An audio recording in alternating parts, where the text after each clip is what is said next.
மக்களே, you are வாட்சிங் not cinema with me Divya. இதுக்கு இல்லையாப்பா ஒரு எண்டு அப்படின்ற மாதிரி தான் வந்து இளையராஜாவோ அவரோட சாங் காப்பிரைட் இஷ்யூஸோ வந்து போயிட்டே இருக்கு. இன்ஃபேக்ட் நாளுக்கு நாள் இந்த பிரச்சனை வந்து பாத்தீங்கன்னா அதிகமாயிட்டே இருக்கு அப்படின்னு தான் சொல்லலாம்.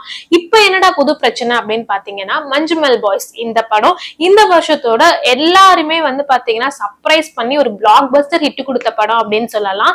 இந்த அளவுக்கு இந்த படம் ஹிட் கொடுக்கறதுக்கு இந்த படத்துல வந்து யூஸ் பண்ணியிருந்த கண்மணி அன்போடு சாங் தான் நம்ம உலகநாயகன் கமல்ஹாசன் சாரோட குணா படத்துல வந்திருந்த இந்த சாங் தான் அப்படின்றது நம்ம எல்லாருக்குமே தெரிஞ்ச விஷயம் தான். அதை வந்து பாத்தீங்கன்னா நம்ம பயங்கரமா செலிப்ரேட்டும் பண்ணிருந்தோம். இப்ப என்னன்னா, இந்த கண்மணி அன்போடு சாங்கை வந்து இந்த படத்துல யூஸ் பண்ணிருக்காங்க. என்கிட்ட ப்ராப்பரா பெர்மிஷனே அவங்க வாங்கல, இந்த பாட்டு வந்து என்னுடையது அப்படின்ற மாதிரி இளையராஜா வந்து இந்த மஞ்சுமல் பாய்ஸ் படத்தோட ப்ரொடியூசருக்கு வந்து நோட்டீஸ் அனுப்பியிருக்காரு.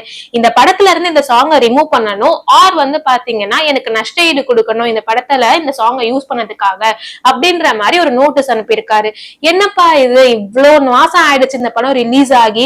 அது மட்டும் இல்லாம மஞ்சுமல் பாய்ஸோட ப்ரொடியூசர்ஸ் வந்து பாத்தீங்கன்னா ஆல்ரெடி இந்த கண்மணி அன்போடு சாங்கோட மியூசிக் கம்பெனி கிட்ட ப்ராப்பரா வந்து பாத்தீங்கன்னா அந்த காப்பிரைட்ஸ் எல்லாம் வாங்கிதான் இந்த படத்துல யூஸ் பண்ணிருக்காங்க.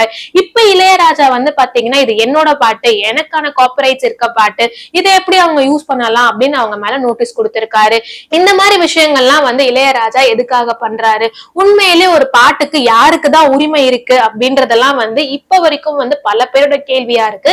இத பத்தி உங்களோட கருத்து என்ன அப்படின்றதெல்லாம் கமெண்ட் பாக்ஸ்ல ஷேர் பண்ணுங்க. இந்த மாதிரி ரெகுலரான அப்டேட்ஸ்க்கு மறக்காம சப்ஸ்கிரைப் பண்ணுங்க.